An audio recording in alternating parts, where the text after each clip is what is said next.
দর্শক, আওয়ামী লীগের নিষিদ্ধকরণের দাবিতে এনসিপির সাথে সংগতি জানিয়ে এই মুহূর্তে ইসলামী আন্দোলন বাংলাদেশ এবং সেই সাথে হেফাজতে ইসলাম বাংলাদেশের কেন্দ্রীয় নেতৃবৃন্দ কিন্তু এখন প্রধান উপদেষ্টার বাসভবনের সামনে অবস্থান কর্মসূচি পালন করছে এবং তাদের বিভিন্ন স্লোগানের মধ্য দিয়ে তারা আওয়ামী লীগের নিষিদ্ধকরণের দাবি জানাচ্ছে।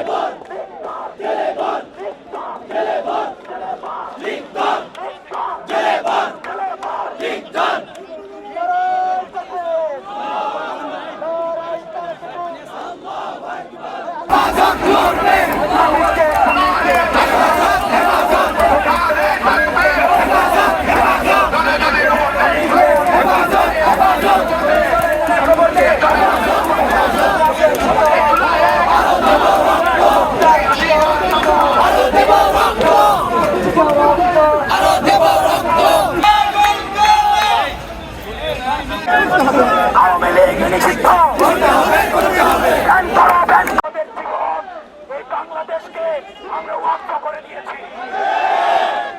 আমরা এই জালিমের বিরুদ্ধে প্রতিবাদ করে আমরা মজলুমের পক্ষে আমাদের জীবন ওয়াক্ফ করে দিয়েছি।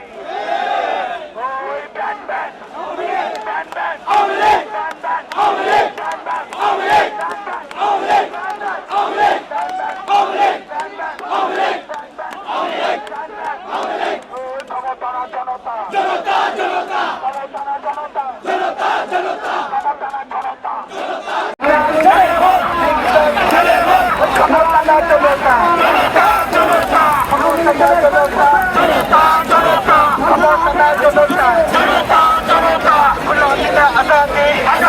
গত 16 বছর ফ্যাসিস্ট সরকার স্বৈরাচার হাসিনা যে জুলুম নির্যাতন হত্যাকাণ্ড চালিয়েছে, বিশেষ করে বিডিআর হত্যাকাণ্ড, 2013 সালে 7 বছরের হত্যাকাণ্ড এবং 2021 সালের মধ্যবিরোধী হত্যাকাণ্ড হেফাজতে ইসলাম বাংলাদেশের এবং সর্বশেষ 5 আগস্টে জুলাই গণঅভ্যুত্থান হত্যাকাণ্ড, এত কিছু হওয়ার পরও, এত জেল জুলুম হওয়ার পরও আজ 9 মাস পার হয়ে গেল, অথচ স্বৈরাচারী সরকার সে আওয়ামী লীগের দল এখন নিষিদ্ধ হয় নাই।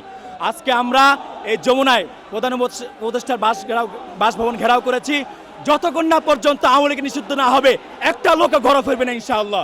আমলে আমি বাংলাদেশ পুলিশের একটা গুরুত্বপূর্ণ দায়িত্ব ছিলাম, দায়িত্ব পদে অধিষ্ঠিত ছিলাম, কিন্তু ওই ফ্যাসিস্ট সরকারের অবৈধ আদেশ না পালন করার কারণে আমাকে চাকরিচ্যুত করা হয় এবং সেই ক্ষোভ থেকে আজকে আমি এখানে এসেছি যে ফ্যাসিস্ট সরকার যে দোষরা এখনও প্রশাসনের বিভিন্ন পর্যায়ে বসে আছে এবং অপকর্ম চালিয়ে যাচ্ছে, তাদেরকে অপসারণের জন্য এবং এই ছাত্র জনতার সাথে একত্র অবসর করার জন্য আমি এখানে এসেছি। একটা কথাই বর্তমান গভর্নমেন্ট যারা আছে তাদেরকে জানিয়ে দিতে চাই, বিপ্লবীরা ঘুমায় না, বিপ্লবীরা জেগে আছে, রক্তের দাগ এখনও শুকায় নাই, কিন্তু স্বৈরাচারের দোসরদের কিভাবে তারা এক্সিট দেয় বা সাবেক রাষ্ট্রপতি আব্দুল হামিদ খানকে কিভাবে সেফ এক্সিট দিল, সেফ এক্সিট দেওয়ার কারণে আমরা বুঝতে পারতেছি স্বৈরাচারের দোসররা বাংলাদেশে এখনও ওত পেতে আছে, তারা বিভিন্ন বিশৃঙ্খলা এবং ষড়যন্ত্র করার চেষ্টা করে যাচ্ছে।